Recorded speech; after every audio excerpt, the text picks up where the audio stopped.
Hello everyone and welcome to the ABC trainings. So आज के इस सेशन में हम लोग बात करेंगे सेक्शनिंग के ऊपर। सेक्शन यानी कि किसी भी प्रोजेक्ट के details view, inner details view देखने के लिए हम लोग यूज़ करते हैं। ठीक है, तो देखते हैं कि नेविस वर्क में हम लोग सेक्शन व्यू किस तरह से देख सकते हैं। तो सबसे पहले हम लोग जाएंगे यहाँ पे व्यू पॉइंट में। व्यू पॉइंट में जाने के बाद यहाँ पे ऑप्शन है इनेबल सेक्शनिंग। सेक्शनिंग पे के ऊपर यहाँ पे इनेबल सेक्शनिंग पे मैं क्लिक कर दूंगी। देन यहाँ पे सेक्शनिंग का एक पैनल जो है, रिबन बार जो है यहाँ पे ओपन हो जाएगा। ठीक है, उसके बाद है यहाँ पे प्लेन्स के एरो पे क्लिक करें तो यहाँ पे दो ऑप्शन है, प्लेन्स और बॉक्स। ये दो टाइप से हम लोग यहाँ पे सेक्शन व्यू देख सकते हैं। उसके बाद है यहाँ पे करंट प्लेन में यहाँ पे 6 टाइप है। ठीक है, अभी यहाँ पे प्लेन 1 जो है उसके सामने एक बल्ब का सिंबल है, वो आपको येलो कलर में शो हो रहा है। उसके बाद में प्लेन 3 पे क्लिक कर रही हूँ तो यहाँ पे उसके साइड में ये वाले सिंबल पे, मतलब ये वाला बल्ब का सिंबल येलो में होगा। ठीक है, मान लो आपको दोनों में से एक ही चाहिए, यानी कि ये दोनों भी अभी एक्टिव है, तो आपको दोनों में से एक ही एक्टिव करना है। तो इसको क्लिक करके आप इस पर क्लिक कर देंगे और इस पर इसको एक्टिव रखेंगे। ठीक है, इस तरह से आप प्लेन्स को एक्टिव कर सकते हो।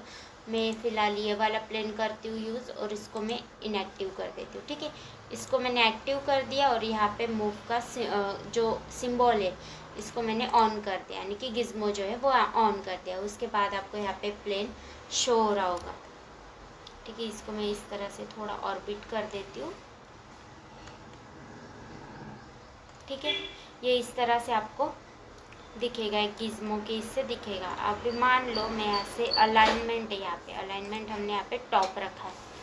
टॉप रखने के बाद ये अलाइनमेंट आपको इस तरह से शो होगा। ठीक है, यानी कि वो टॉप में दिखेगा जो भी आपका प्लेन है वो। ठीक है, उसके बाद जो 6 प्लेन है वो क्या है, ये जो एरो है इसके ऊपर, ये ऊपर कर दिया है, ये 1, ये 2, उसके बाद ये 3 और ये 4 और उसके बाद है 5 और ये 6। ठीक है, तो इस तरह से यहाँ पे प्लेन्स हैं हमारे।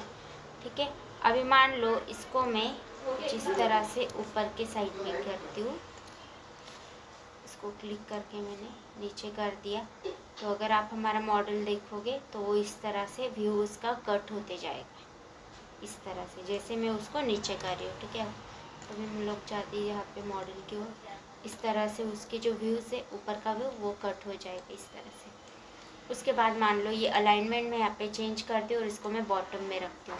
बॉटम में रखने के बाद ये क्या होगा, ऊपर का पूरा व्यू यहाँ से इस तरह से कट हो जाएगा, इस तरह से बॉटम से उसका व्यू कट हो जाएगा। ठीक है, इस तरह वो मॉडल कट होगा। इसके बाद फिर से मैं अलाइनमेंट यहाँ पे फ्रंट कर देती हूँ, फिर इस तरह से वो मॉडल आपका यहाँ पे कट हो जाएगा। इस तरह आप फ्रंट में जाके उसको देख सकते हो। ठीक है, ये इस तरह आपका जो मॉडल है वो कट हुआ दिखेगा आपको। इसके बाद में उसका अलाइनमेंट है वो मैं बैक साइड में कर देती हूँ। बैक साइड में अगर फिर से आप उसको इस तरह करोगे तो उधर के साइड से वो, बैक साइड से वो अलाइनमेंट जो मॉडल है वो कट होगा इस तरह। ये देखो, इस तरह से वो कट हुआ हुआ आपको दिखेगा। आप इस तरह उसको ऑर्बिट करके देख भी सकते हो, जो कटिंग व्यू है वो उसको। ठीक है, देन नेक्स्ट फिर से आप उसके अलाइनमेंट का अगर लेफ़्ट साइड में करोगे तो इस तरह दिखेगा। ठीक है, अब इसको थोड़ा इस तरह करेंगे तो इस तरह आपको शो होगा। उसके बाद में फिर से इसको राइट कर देती हूँ, ये राइट साइड में आपका अलाइनमेंट होगा। ओके, इस तरह से आप सेक्शनिंग व्यू यहाँ पे प्लेन के थ्रू क्रिएट कर सकते हो।